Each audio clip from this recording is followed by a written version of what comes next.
it's called momentum. Once a train gets going, once you get enough freight cars behind it, you get going down that hill, there's no stopping it. There's no stopping it. It keeps on going farther and farther downhill until it crashes and burns. I'm not sure that's the euphemism that we want to go with, but your heart's in the right place. I see what you're saying. Yeah. Hello, everyone, and welcome back to the PC Perspective podcast. We've reached episode 759. This is February 7, 2024. As we record this, I'm Sebastian Peak. I'm Jeremy Hellstrom. I'm Brett Van Sproonbergen. Why are we Joshless tonight? I know. Josh wasn't able to join us this evening for personal reasons. Nothing onerous or anything. I think he'll probably be back next week. He'll be here in spirit during a couple of tonight's segments. I guarantee. Wait, are you going to talk financials about something? I think we're going to talk nanometers.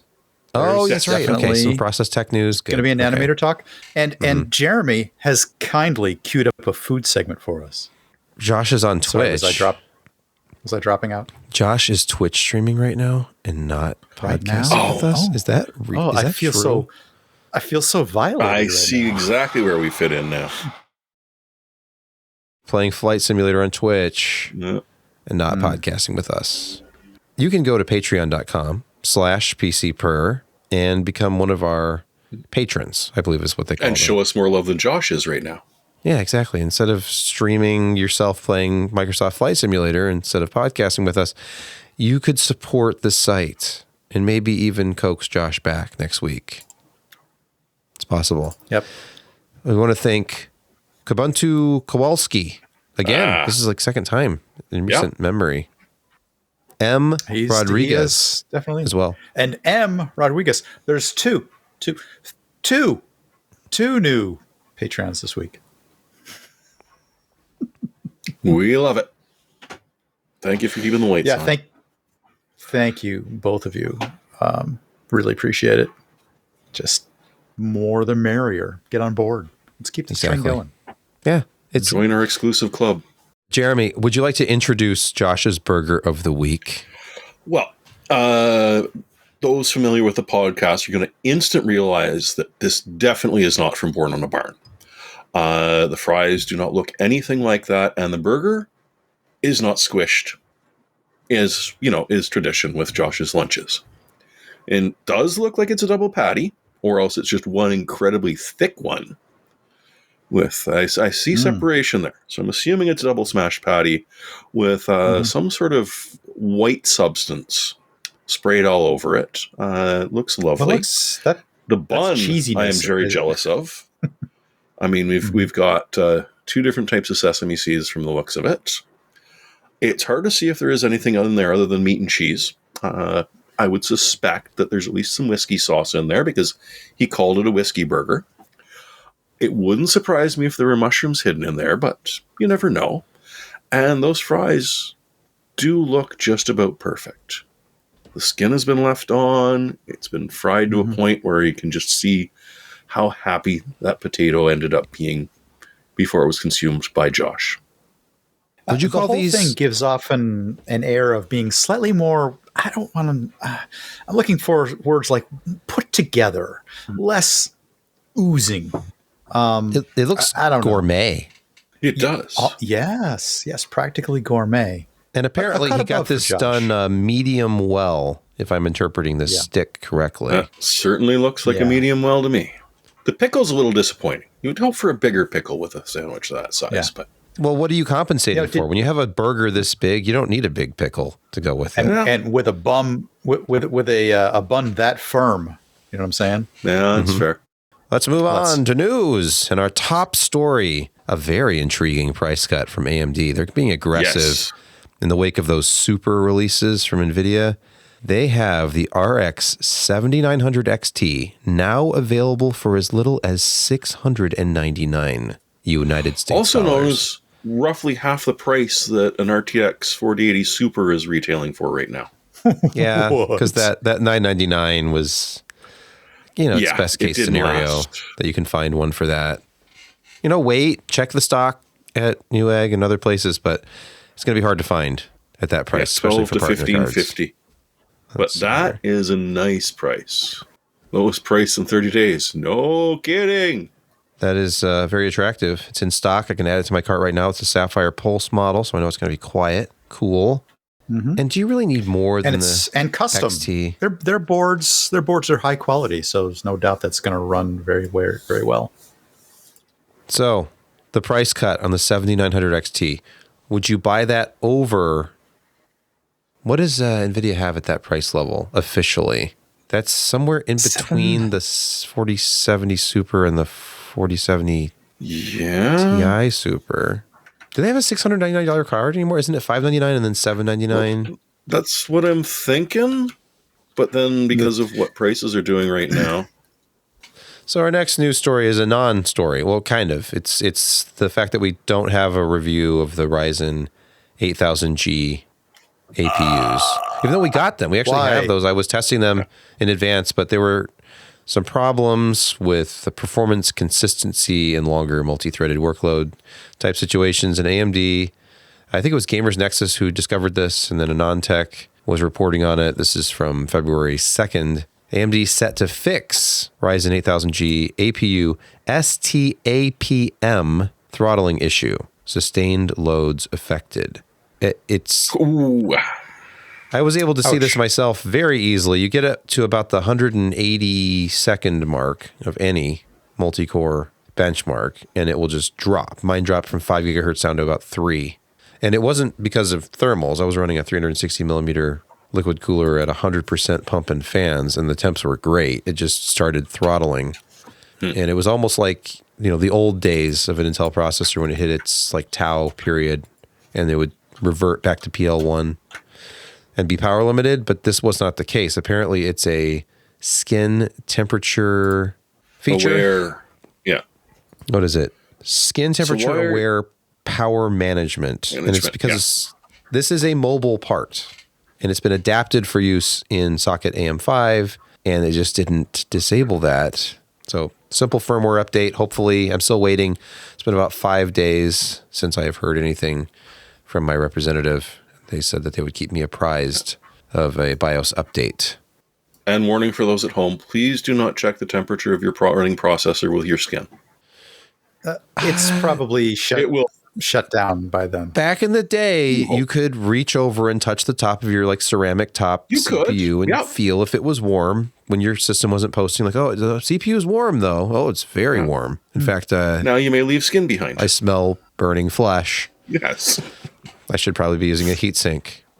TSMC allegedly not rushing into the adoption of High-NA EUV machinery. Now, for those not in the know, this High-NA process technology, numerical aperture. There have been some questions raised about the practical nature of doing this, because the amount of money, I think Josh had linked something a week or two ago on Twitter. Many multiple billions. Just keep moving the decimal point. You've worked with optical engineers at one point in your history. I am not an optical engineer, but I have had to work with optics many times. Okay. In your professional opinion, Brett, how, based on what you know about High-NA and how they have to implement it, how practical does it seem that you would be using lenses of the size? Let me just try to find a picture here. It may not even be lensing. They may actually be using solids and allowing the light to stream through it in order to arrange. Light is a funny way of acting both like a waveform and a particle. Okay. So it does very funny things, and you need to lase it, or you need to coalesce it in using very interesting techniques. Like magnetics can be used to handle it. Semi-transparent solids, exotic materials. And once you get down into very, very precise drawing in the 2 nanometer and smaller processes like this, the wizardry that goes into this is, as you said, very, very expensive. So they're looking at a 5-year time horizon for this, instead of what we were sort of looking at, 2 nanometers coming. They're working on this. It's right around the corner, maybe in a year or two. It's really more like 5+ for this process. Because as you were saying, they've got to kind of throw out everything they're doing And they believe they can take their current processes further and continue to extract value from those while they sort of save up the money to build this. So they aren't really seeing any need for this before 2029 instead of 2026 or 2027. Mm-hmm. So in theory, Intel Foundry Services will be the first one to do this, or at least call it this. Yeah, they look to be coming online about 2 years earlier. Yeah. And it will be the age of the A. Yeah. Because do you want 1.4 nanometer or do you want A14?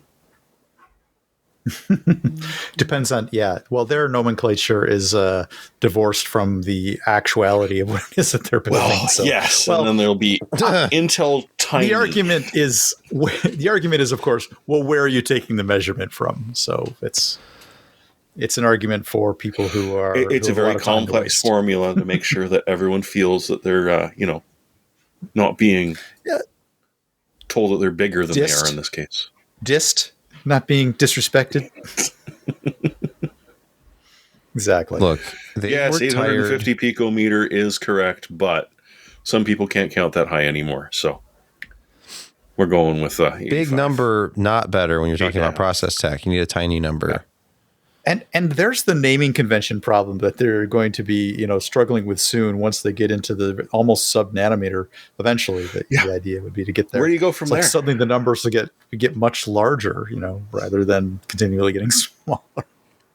In our next news story, this comes from PC Gamer. Resizable BAR mod for older gaming PCs, said to deliver up to 12% more performance, could breathe a little more life into systems as old as Sandy Bridge, the 2600K era, right? It's like 12 years ago. Yeah. Because Ivy Bridge was 3rd gen. Okay, Sandy Bridge. What was 1st gen? Halem? Like the Core i9? Oh gosh. 9. Didn't they backdate their gen nomenclature to include something that's like, this is the 2nd gen. We didn't know it was going to be 2nd gen. I think it's Nehalem was the Core, not Core. Yeah, Core. It was before they went bridges and lakes and all of that sort of thing. This isn't official by any means. Well, it's a mod, a hack. Is it a hack? It's definitely a mod. I would go that far. In fact, it's a little bit involved, and it starts at the UEFI layer, where you need to make some tweaks to the UEFI. There's some custom code to go in there, so you got to have a lot of trust in this sort of thing to do this. Yeah. But it is possible if you have an older PC and you're just kind of stuck with it, and you got a game on it. This could be a way for you to get some reasonable performance if the game supports ReBAR here. It's multi-step, like I said. It's fairly involved, but it could be worth it if you go through it. Have a graphics card as old as like an RX, 480 or even a 580 or something like that. You might be able to squeeze 10% more out of it, depending on the game. Your 1080, on the other hand, is not going to benefit from this. Sorry. NVIDIA was a lot more particular about yes, they were. Smart access memory. Isn't the whole point of this just to get those cheap Intel graphics cards working on older systems? It would certainly Interesting work, you should say that. But through an ARC onto an ancient machine? Yeah. Exactly. The ARC is the affordable graphics card of this generation. And you must have ReBAR or Smart Access Memory. You gotta have ReBAR or go home. In order to, with the Intel one. So it makes a certain amount of sense. What's with an older curious CPU to me, though, is that Intel GPU. Sandy Bridge, correct me if I'm wrong, was PCIe 2. I think, was it Ivy Bridge that introduced PCIe 3? Or was that Sandy you're Bridge? looking at potentially very slow bus speeds to RAM, so I wonder if the performance uplift is really there.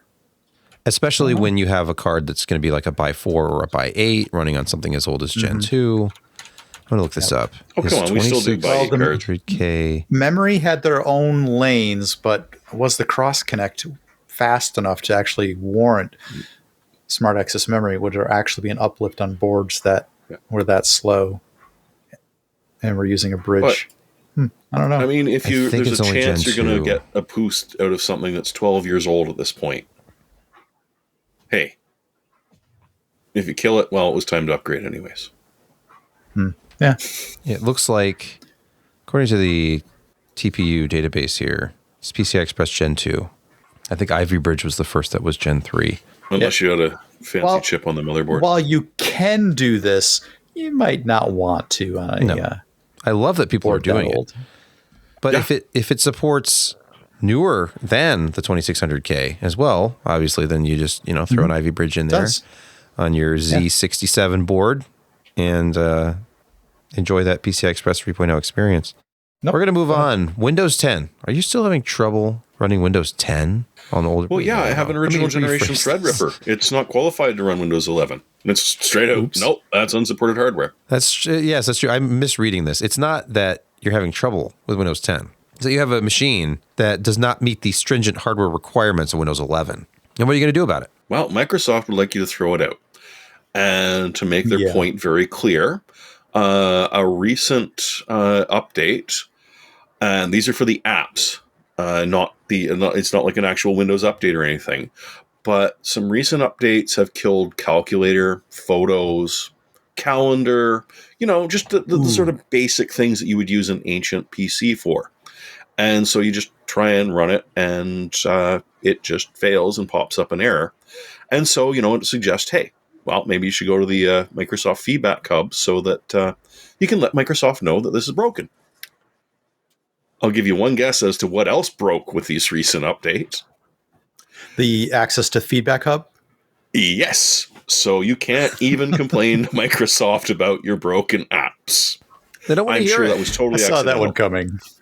I saw that coming. They just want you to update to Windows 11 because... Why? So, and honestly, from what people have been looking at, the reason is not horrific. They updated some of the apps to use newer instruction sets, breaking backwards compatibility. And some of these we've talked about the necessity are 10 years old. So we've talked about the necessity of 64-bit instructions. You know what I'm saying? Yeah. Don't tell Brett that there's anything wrong with killing 32-bit support on your operating system. Correct. Absolutely correct. You on Monterey? What are you running these days, Brett? I don't want to talk about it. What are you emulating your 16-bit programs on? Sheep Saver, right? Sheep Shaver? You know what? VMware, right? VMware, and Sebastian knows this. VMware is a thing, or virtual PCs are a thing. And you can take an older, whatever it is that you happen to be running as your native OS, and you can kind of proliferate from there, both up and down the Move on from Windows 95. And it's time. It's time to move on from Windows 95 into Windows 98 SE. Yep. What? Sheep Shaver, that was a throwaway comment. What be this? This is the open source Power Mac emulator. Yeah. Ever use this? Oh, of course. I have.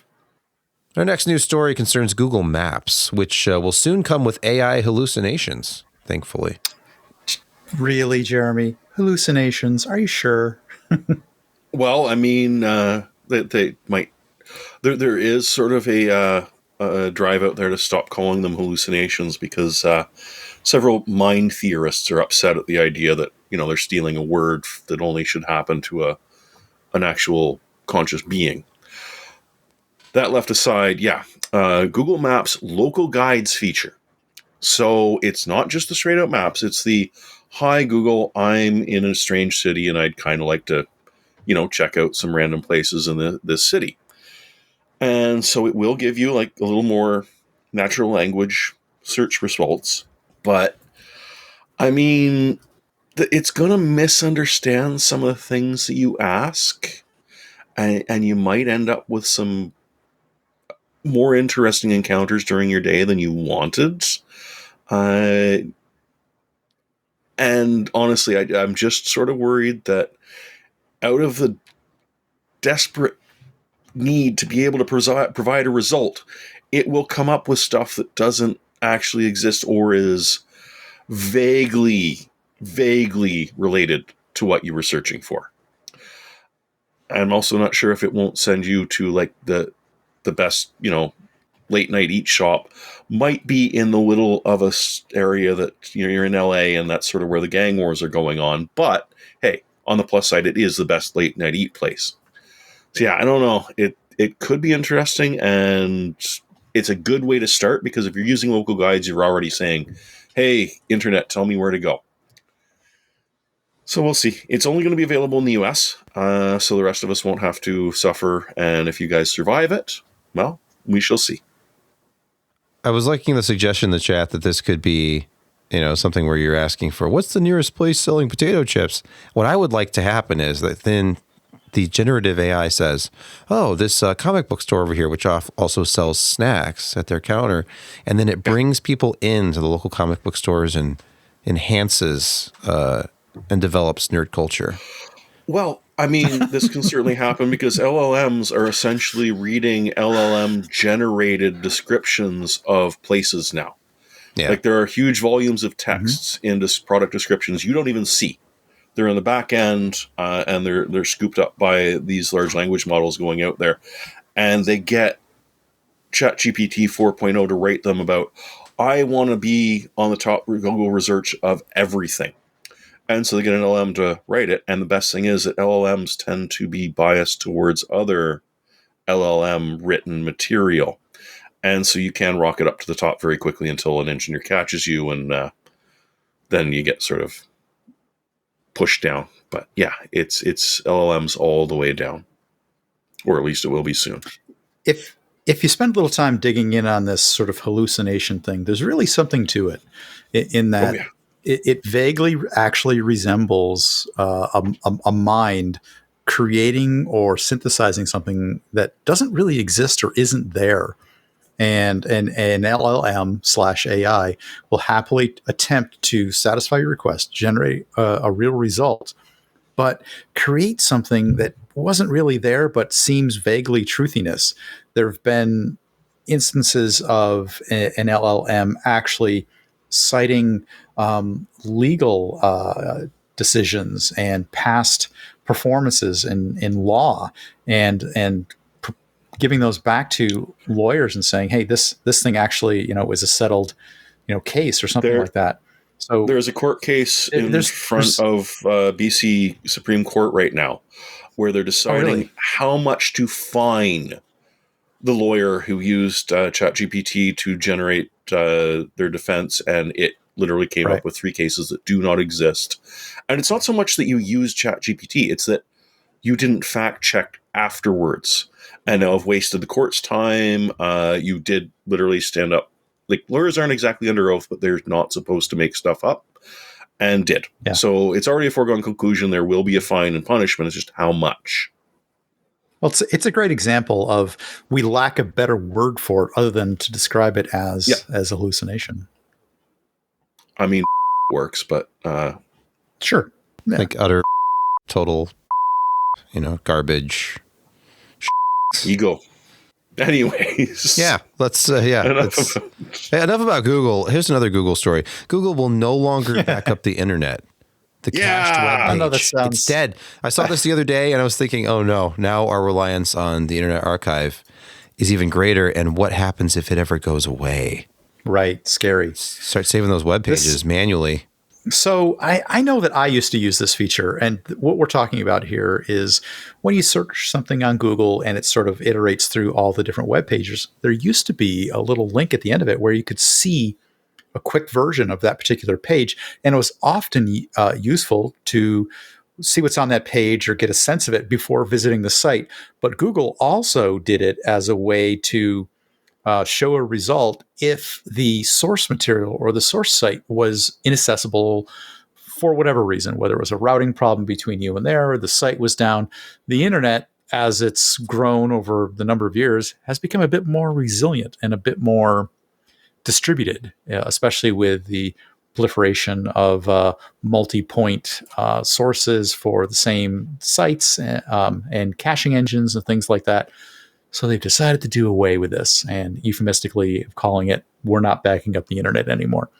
Yeah. There's a URL in here that if you go and look at it, that you can still get at cached pages, that if you say like cache : and then put in a URL, it'll show you all of the cached URLs that are still coming from that site. So it's still there, but they're doing away with it. And then they've done away with all of the documentation of caching. Now, Google is typically, your lady of perpetual beta anyway. So this feature was probably just always in beta, and they meant to kill it. But if you want to be even more terrified, Google Hatchet versus Internet Archive, which was actually found, the case has been decided against the Internet Archive. So being able to check out digital copies of books is apparently not fair use anymore. And of course, Internet Archive is not going to get that money back that they did. So, yeah. So the Internet Archive is also in a bit of trouble. Well, yeah, because, anytime the information is freely available, it poses a risk to the people who would like to charge you for everything that exists. Yes. Like Flickr especially images. the stuff that's out of copyright and literally doesn't really have an owner or the Tolkien. He's dead, but he's got the foundation after him, the owners of the copyrights. What's the word I'm looking for? Yeah, there's companies that trade around the rights for things. Intellectual property. Yeah. Mm-hmm. It's not abandonware. Even it's those that aren't, well, more or less, it is. But you've got the legacy of people who sort of do still hold the copyright, even though the original copyright owner is dead, but now they're suing for stuff that, thank you, it's estate, essential kazoo. You've got the estate afterwards, but eventually these copyrights expire. But the problem is that for some reason it's been decided that if the Internet Archive scans you really shouldn't be allowed to do that somehow. Even though they published it and it was just backed up. Somebody with Google Fiber needs to download a quick copy of the internet just to back it up. There's a lot of the internet that should never be backed up, but it was always very helpful. Censorship. That's what this is. This is what it feels like to me, because there was always that case where you would see that there was this one headline. You're like, did they really say that? And you would go and it was changed. But you go to the cached result and you could still see this article was edited at this point in time, and this is what was changed. Yeah. Like you have to use the Internet Archive to read the original. The Ministry of Truth. The Ministry of Truth is what we're dealing with here. If I want to read the original version with the original headline of Just Buy It from Times Hardware about the RTX 2080, I've got to go to the archive. Oh, that's mean. Got to go to archive.org and now. It's there. Microsoft is bringing the Linux sudo command to Windows Server. Yep. They have that Linux envy, don't they? They have a terminal now. Yeah. They have sudo. The Linux compatibility. Azure instances that are it from the ground up. Yeah. It's just another example of embrace and extend. So this looks like a pre-release developer mode version of Windows Server 2025 that appears to have some support for sudo in it. And for those not familiar with the command, it allows you to execute on Linux servers or Unix servers commands with root privileges. Now that's usually done in the CLI, but it looks like Windows is trying to combine that aspect of it, the CLI part, with some ability to kick off programs in a windowed environment, maybe in a way that doesn't allow them to have interactive shells or a way to run and be done. Oh, go ahead, Jeremy. You're suggesting they don't want to bring UAC to servers, is what you're suggesting. It apparently, the Unified That's Access a good Control. idea. I think, don't get me wrong. Yeah, UAC was terrible. It reminds me of the old Mac versus PC commercial. Do you remember that? Do you remember those where he had UAC on and he couldn't do anything? Allow or deny, deny or allow. It was terrible. But anyway, there's some conjecture here that this might be coming to Windows 11. After they roll this out. But Linux envy, Microsoft. Now, they'll find some way to put their own embrace and extend twist on it where it won't really... They could have called it something else. So instead, they borrowed this sudo concept, which has a very particular outcome and the way that it works. I don't see them bringing that exact, micro experience to Windows. So it's going to be something else that they just will label as sudo.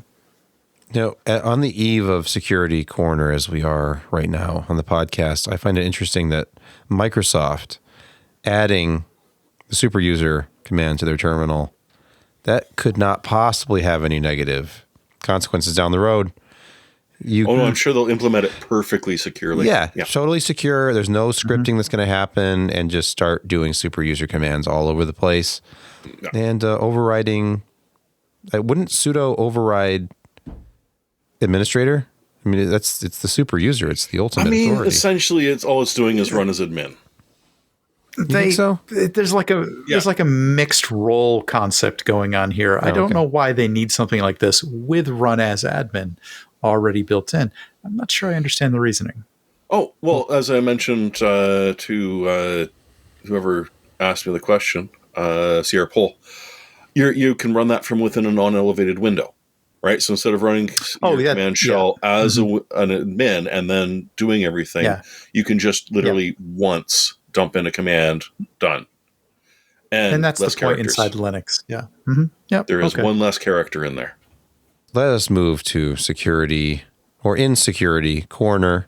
And the first story is from Asus Store. Now, this is actually a story at Guru of 3D, but Asus Store has issued a urgent surveillance center update due to a critical vulnerability. Now, if you cast your mind back to 2022, this is the same company that was struggling with vulnerabilities that led to ransomware risks, and I guess they're having more issues. This poses a significant risk as it could potentially grant attackers elevated privileges to execute malicious code on ADM, facilitating malware installation. So at least they have a fix already out.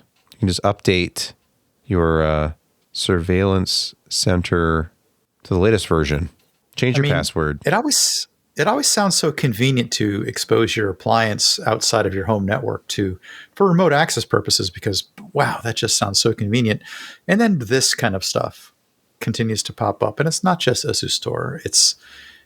There's QNAP. This has happened many, many, many times. So, and even on the local network, if you have bad actors hopping onto your local network, if you have people getting in your house, it could happen. This is just a tired story. I don't know what to say about this other than please don't allow remote access to your appliances. It's not a good idea. But Brett, I want to use it as a file server as I travel the world and can go call home to my NAS and access all of my open source software and public domain video. Set up a VPN server on your router or whatever that sort of appliance, networking gear. Do it like that. Okay. This at first I thought this said Fortnite, but no, it is Fortinet, the evil toothbrush botnet. This is fabulous. This is it's a headline that was too good to be true that turned out to be too good to be true. An unnamed person, a representative of Fortinet, they're a security company. They do VPNs, they do security hardware. This is sort of their bread and butter. Suggested that roughly 3 million smart electric toothbrushes were hacked because they're all running Java and were used as a DDoS attack against a Swiss company to completely take it down. This never happened. And most electric toothbrushes have, at best, Bluetooth, so they can connect locally, but they don't speak TCP/IP. They really don't have the ability to do a DDoS. But at the same time, since we don't have a sponsor, I will not refer to it as its proper name, but the Internet of Shit. There is reason to believe this. We have had smart toilets take part in DDoS attacks. We've had toasters, refrigerators, just about everything, because they're literally insecure by design. If you're doorknobs and you bought something from Amazon, like a doorknob, you might get 3 to 5 years of updates out of it, tops. Chances are it'll be 2 or 3 years and you know what? We're not doing that anymore. We're going to something else. But even if you are getting those security updates, they've probably hard-coded passwords in there or various other things that literally can't be patched out or that they can't be arsed to.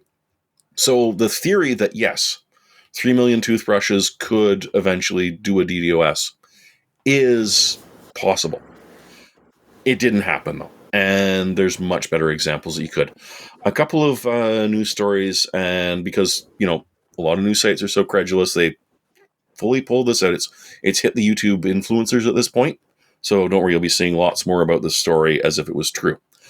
Another story pointed out that Fortinet's stock price actually went up a little bit after this story came out. So, take that as you will. But no, this did not happen. But if you ask ChatGPT, I'm sure it did.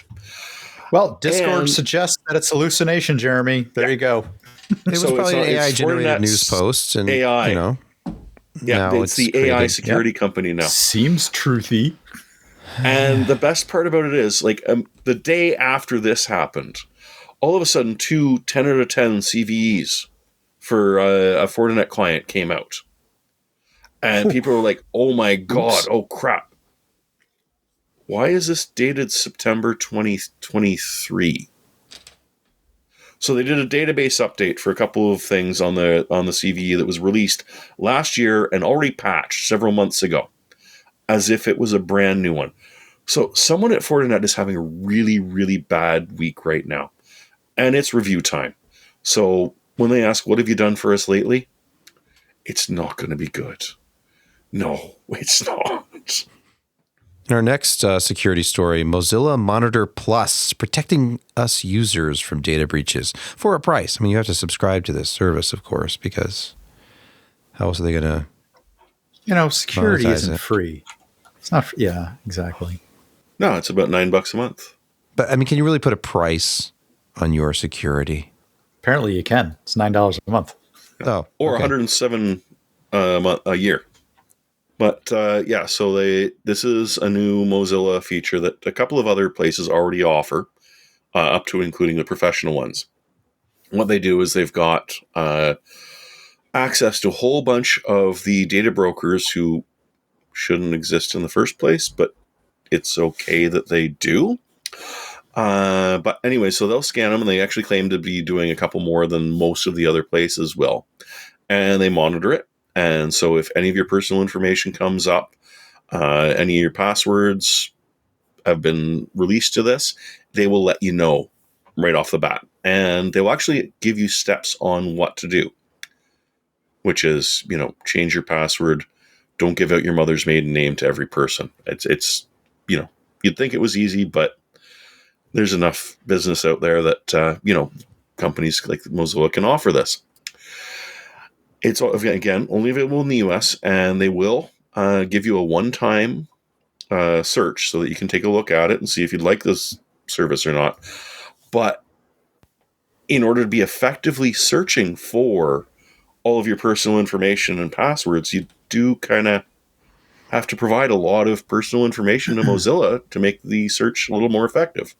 And while they do guarantee that, it will all be encrypted and such, it also means that there is yet another place that all of your personal information is up there. And if they happen to get a data breach, well, it's sort of recursive in that they're going to alert that you need to change your passwords because they came up on a data broker, which then immediately grabs your new ones from Firefox or from Mozilla's new Monitor Plus, and it's just sort of in a loop here.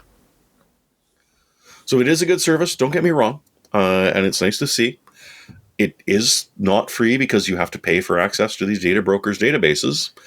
So, if you don't like some of the other ones, this is a theory. It theoretically a good idea, but at the same time, you've got to think that maybe just practice safe computing and don't fall for it in the first place. He says, knowing that Cory Doctorow just actually fell for a bank scam yesterday. They're getting really good. Finally, in this segment, critical flaw in shim bootloader impacts major Linux distros. Yep. Okay. How do you feel about this, Brett? Oh my gosh. Do you like Linux on modern boards with secure boot? Oh, you do? Well, guess what? You need a little piece of open source software called shim, and that gets between the Microsoft secure boot layer and the operating system. So what that does is it sort of pulls Linux into the secure boot place, and that shim is signed as a Microsoft executable. And that gets you into UEFI goodness for Linux. Well, guess what? There is a hack that, due to the way that this has been signed by Microsoft and the way that it's checked, that there is a way to get code now between the Linux like grub like the bootloader for Linux, the shim engine, and the secure boot. And once you're in that space for UEFI, you pretty much own everything that can happen after that. This is an extremely deadly place to have an injectable flaw or to have something that's wedgeable, to be hackable. Now, this isn't necessarily remotely, pickable or anything like that. You generally have to have physical access or network access, because this is a problem in what's called the HTTP loader. So if you have the ability to do something like bring a Linux USB drive or a boot loader from a CD or something to a device, or you can force it, if as part of its boot process, if you can change the UEFI to look for a remote service to boot from, and you can interrupt that with a man-in-the-middle attack. You can own that box if you're on the network. It's that nature. It's a bad one.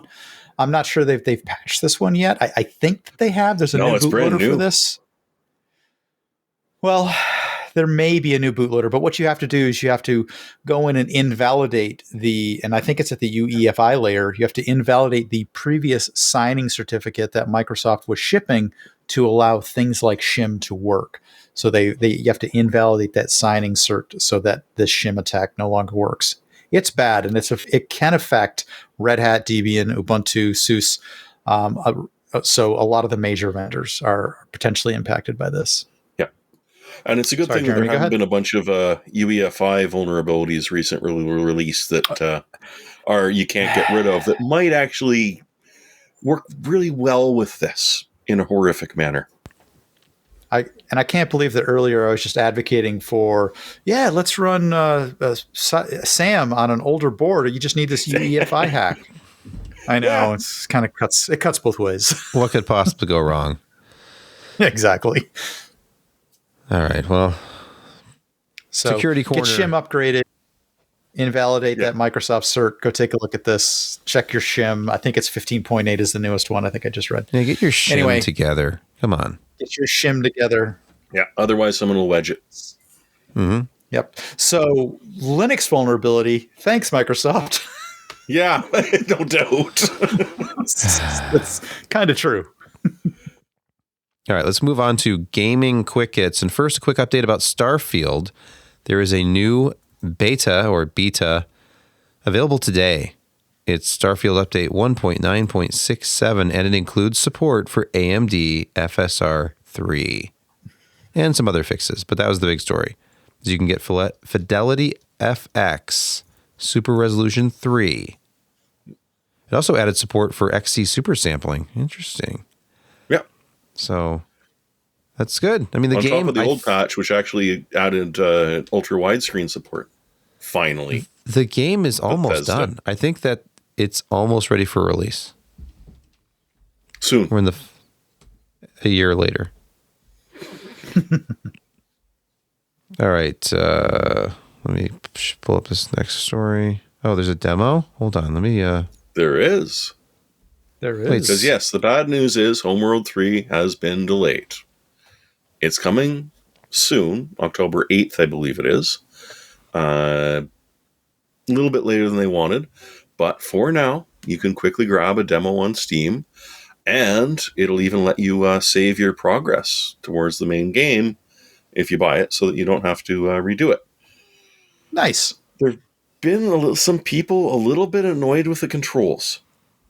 The new feature in the game is that you're hiding behind space wreckage, right? So you can dip ships behind the space wreckage to be able to get out of the way of a missile volley or incoming fire.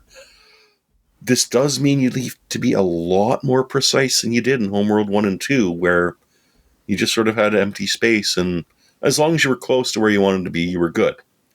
With this, you apparently, I haven't tried it yet, you have to be a little bit more finicky, because you may just end up plowing into aforementioned space wreckage, which I don't think is going to work out well. They offer of the ability to slow the game down. So like 75%, 50%, 25%, so like Total War games. But one thing that I did see mentioned was that you can't order if you completely pause the game. So at least you can sort of pause to get some theories together and then go down to 25% to perfectly place your ships. So no, I'm going to give it a shot and see just how annoying this is, or if it's just a bit of a learning curve, and once you get over it, you're done. This is also bad news for anyone trying to go through the Homeworld Remastered series, because if you wanted to finish that before Homeworld 3 came out, well, you don't have much time. So I did this out of sequence, but apparently the control issue may be behind the delay, because it's been officially delayed until May 13 at this point. With advanced access happening on May 10, until it's delayed again. But I mean, that's the current release date. Now, it wouldn't be the gaming segment without a look at Humble Bundle. And of course. Mega Would you Man. like me to mispronounce that for you? Or Humble Bumble. Mega Man. Thank you. Oh, wait, Mega I'm Man? sorry. Which one are you going to mispronounce? It's a game bundle with Mega Man games. You can pay $20 and get 8 items, legacy collections of every imaginable size and description. The main Legacy Collection, the Legacy Collection 2, the Mega Man X Legacy Collection, and Collection 2. Mega Man 11, Mega Man 0/ZX Legacy Collection. What else? Why are there not? I guess there's coupons. Oh, so it's 8 items if you count the fact that 2 of these are coupons for Yes. saving money off of a Steam game. Okay. It's mega. So that is it. That is gaming quick hits for this week. And no featured reviews this week, and no Josh. So it just feels weird. I mean, we're moving already into picks of the week. And I know, it's weird. I'm going to throw it to Jeremy, I guess. I have been, fondly, actually loving my memories of Diablo 1. I'm kind of fond of my memories of Diablo 2. I definitely played Diablo 3. So with that sort of an arch, I've been holding off on picking up Diablo 4 until suddenly, for whatever reason, it is 40% off everywhere. Whichever storefront you want to buy it from, whichever platform you want to play it on, it's 40% off. So I decided, all right, fine. I've heard it's really pretty, and it is. But the prices they were charging is just a little bit much. So I'm going to give it a shot now. If you've been holding off on Diablo, well, this is not a bad deal. I don't like the fact that it's always on. You can't just sort of pause it and go off and deal with something. And I have no interest in the season passes where you can pay $10 for a chance at some new armor. But hey, it's all back to Diablo 1. I just want to stop, sit a while, and listen. Well said. All right, Brett, your pick this week. There's an insidious thing going on in the entertainment world, and where you may be enjoying a television series, and sometime down the road, you may want to share it with a friend or a relative or a significant other in your life, and you go to access it at your favorite streaming service du jour, or wherever it is, 5-10 years from now, and you can't find it, or the episodes have been chopped up, or yeah, exactly. Or maybe they're not streaming it in a quality version. Maybe it's down-resed, or maybe you just have a few favorites that you want to monetarily support. So I've got a couple of examples that maybe aren't the best, and they're not going to disappear anytime soon. But here's a couple that I thought would be deserving of backup on physical media. A little Farscape here, the 25th anniversary special, and The Expanse, all the series. Now these are probably going to be available for a period Where's of time. your Firefly? I can only hold 2 of them.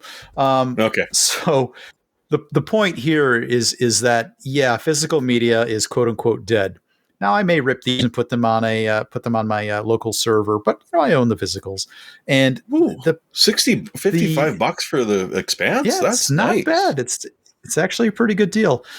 The issue here is that if we trust the streaming services, whether that be for music or other entertainment, like movies or series or videos or things like that, they're likely to fail us at some point in the future because we don't own the content.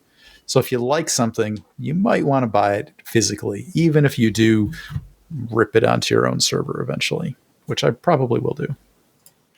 Because as an executive from a certain gaming company recently said, we need our customers to get used to not owning our product.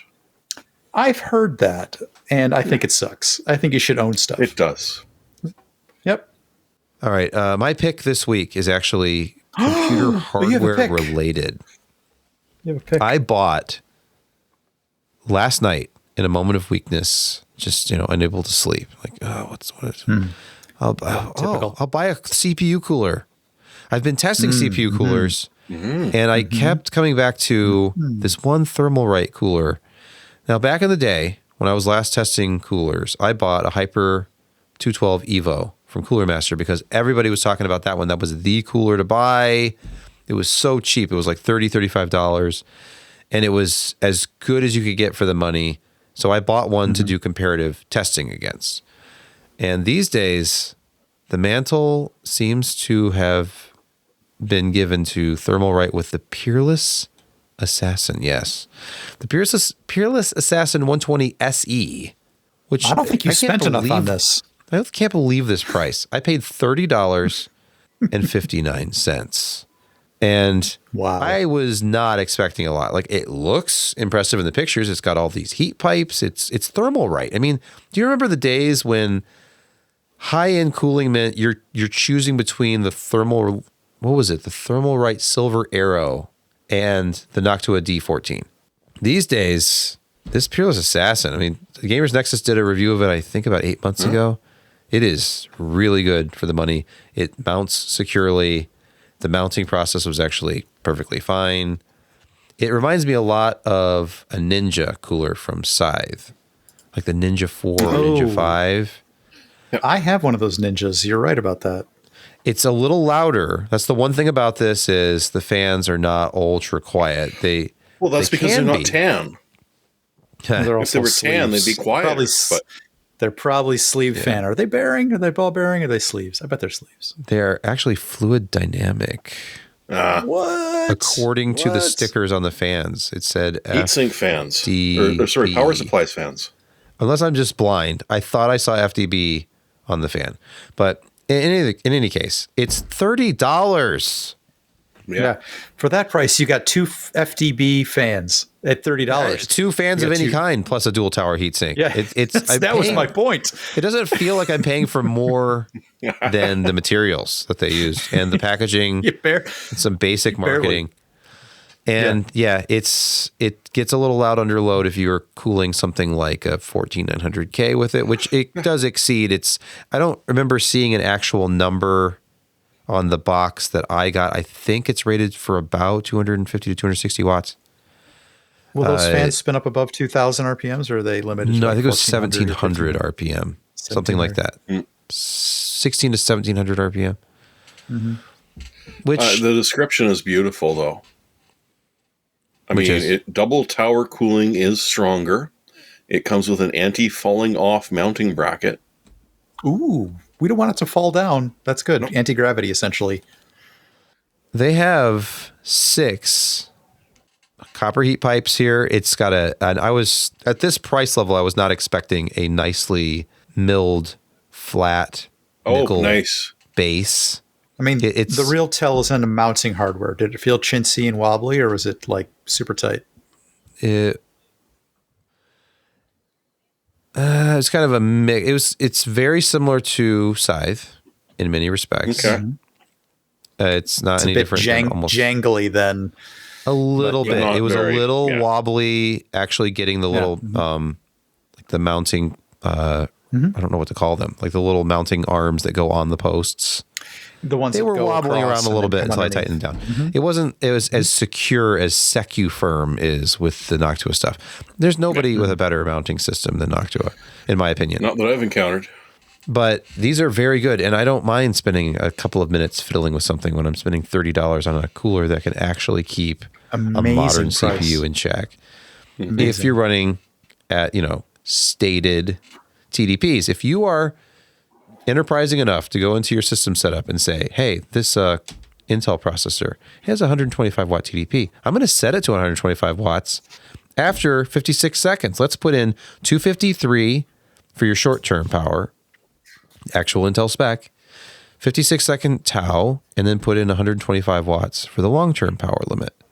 And that is actually perfectly reasonable. With a cooler like this, you will never be thermally limited.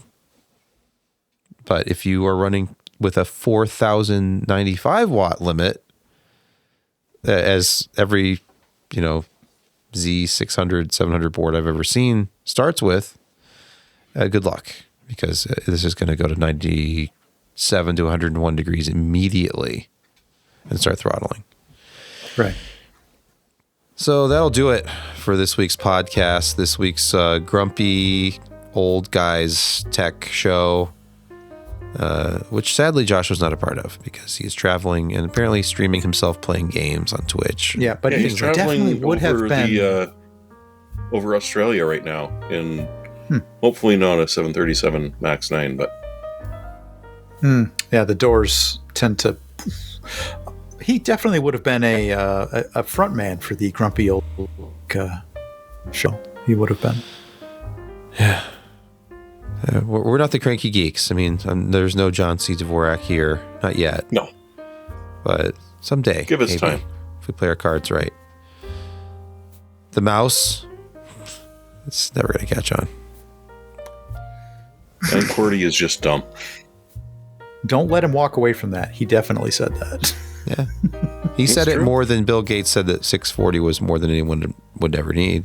Well, yeah, he only said that True. like twice.